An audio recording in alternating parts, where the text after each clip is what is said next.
जो फ्री बिजली है उसने पंजाब के खजाने पर इस साल 20,000 करोड़ रुपए की सब्सिडी का बोझ बढ़ा दिया है। इस फ्री बिजली ने सिर्फ बिजली के मद में। तो जीरो बिल की जो भगवंत मान सरकार की पब्लिसिटी है उसने तो अर्थव्यवस्था का लगता है कि शॉर्ट सर्किट करा दिया है। प्रधानमंत्री मोदी इसके बारे में चर्चा करते रहते हैं कि शॉर्टकट पॉलिटिक्स शॉर्ट सर्किट कराती है। पंजाब इलेक्ट्रिसिटी बोर्ड ने 19,000 करोड़ रुपए की सब्सिडी का डेटा सामने लाया है, जिसमें तकरीबन 8,000 करोड़ रुपए कृषि क्षेत्र के लिए है, 6,000 करोड़ रुपए डोमेस्टिक इस्तेमाल में फ्री बिजली के लिए और 3,000 करोड़ रुपए इंडस्ट्री में मदद के रूप में आश्वासन को लेकर, यानी कुल 19,000 करोड़ रुपए। पंजाब से लेकर कर्नाटक, हिमाचल और अब राजस्थान और छत्तीसगढ़ में कांग्रेस ने भी अपने एजेंडे में फ्री बिजली को ही जीत का मंत्र मान लिया। कहीं 300 यूनिट, कहीं 400 यूनिट, कहीं 200 यूनिट। लेकिन राज्य की बिगड़ती अर्थव्यवस्था और कर्ज के बोझ की चिंता कम है और इससे अर्थव्यवस्था को भारी नुकसान हो रहा है। तो इसी सब को देखते हुए 5 राज्यों के जो चुनावों की घोषणा करते हुए चुनाव आयोग ने कहा था कि फ्री बिल घोषणा के साथ राजनीतिक दलों को उसके फंड की व्यवस्था का भी जिक्र करना चाहिए। लेकिन ये चाहिए में है। अभी सुप्रीम कोर्ट भी फ्री बिल वाली राजनीति और अंधाधुंध मुफ्त वाले वादों को लेकर कई बार चिंता जता चुकी है। और याद कीजिए, पीएम मोदी ने भी कहा था कि शॉर्टकट की सियासत में शॉर्ट सर्किट होना तो तय है। इसका उदाहरण कर्नाटक में देखा जा सकता है, जहां तमाम विकास परियोजनाएं सिद्धारमैया सरकार के दौरान बंद पड़े हैं। राज्य सरकार की चिंता और पूरा फोकस तो सिर्फ अपनी 5 चुनावी गारंटी को लेकर है।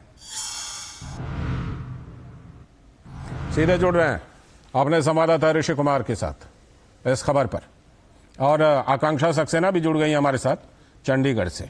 पहले एक सवाल आकांक्षा से ले लेता हूं। आकांक्षा, ये 20,000 करोड़ रुपए का तो इसी साल फ्री बिजली का आ गया बोझ। पहले से पंजाब इतने कर्ज के तले दबा हुआ है, ये तो और ज्यादा बुरा हाल कर देगा वहां की अर्थव्यवस्था का। जी, अगर देखा जाए तो पंजाब जो है वो पहले से ही बहुत बोझ तले था। इससे पहले भी बहुत सारे जो डेट में था पंजाब।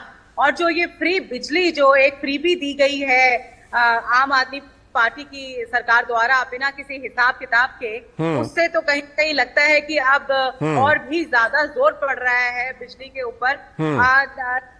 कुछ 8.5 करोड़ के करीब जो है वो बिजली फ्री एग्रीकल्चर सेक्टर में है और 5.5 करोड़ से ज्यादा की बिजली जो है वो 300 यूनिट जो आम आदमी पार्टी ने दी है बिजली, जो अपना वायदा किया था उन्होंने इलेक्शंस के टाइम पे, उस वक्त की जो बिजली का है, तो वो खामियाजा कहीं ना कहीं जो है सब लोगों को भुगतना पड़ेगा। पंजाब के लोग ही हैं जिन्हें इस डेट से निपटना पड़ेगा, क्योंकि सरकार ने तो कह दिया, पर अगर पैसा ही नहीं होगा तो कहां से होगा। तो सरकार कहीं ना कहीं, अगर कहीं ना कहीं जोर पड़ेगा तो वो लोगों के ऊपर ही पड़ेगा, आम जनता के ऊपर ही पड़ेगा। ठीक है ऋषि, 5 राज्यों का जब चुनावों के कार्यक्रमों का ऐलान किया तो हमने सुना था मुख्य चुनाव आयुक्त ने इस बात को कहा कि देखिए इसमें यह भी होना चाहिए फंड कहां से आएगा। लेकिन सवाल है कि ये अभी चाहिए तक ही है।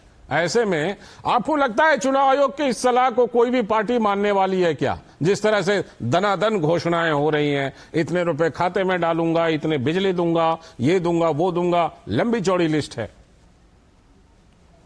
देखिए लालचंद, इसमें कोई भी पार्टी अछूती नहीं है। इस मामले में अगर हम देखें तो फ्रीबी को लेकर, यानी कि मुफ्त की जो वायदे हैं, इसको लेकर अभी बहुत सी ऐसी चीजें हैं जिनको स्पष्ट किया जाना जरूरी है।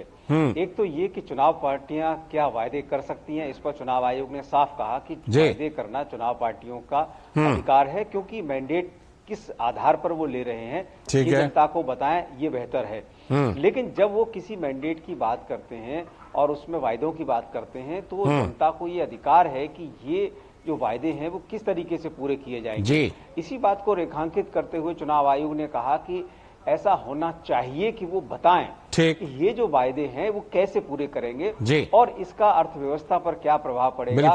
इस पूरी की पूरी योजना को पूरा करने के लिए कौन सी योजना बंद करनी पड़ेगी, कौन सी योजना नई शुरू की जाएगी। तो वो तो पार्टियां बता नहीं रही हैं, वो नहीं बता रही। ये जो पूरी कवायद है ये स्पष्ट करने के लिए चाहिए शब्द प्रयोग किया। लेकिन इसमें सबसे बड़ी बात है लालचंद की, ये जनता के ऊपर जब ये सीधा दबाव पड़ेगा हाँ। तो कहीं ना कहीं इस फ्रीबी का असर ठीक। राजनीतिक दलों को बिल्कुल भी भुगतना चलिए पड़ेगा। जी। बहुत बहुत शुक्रिया, समय की फिलहाल कमी है। शुक्रिया ऋषि जुड़ने के लिए, शुक्रिया आकांक्षा आपका भी जुड़ने के लिए। और इसी के साथ आज के इस वक्त में इतना ही, हमें दीजिए अनुमति। नमस्कार।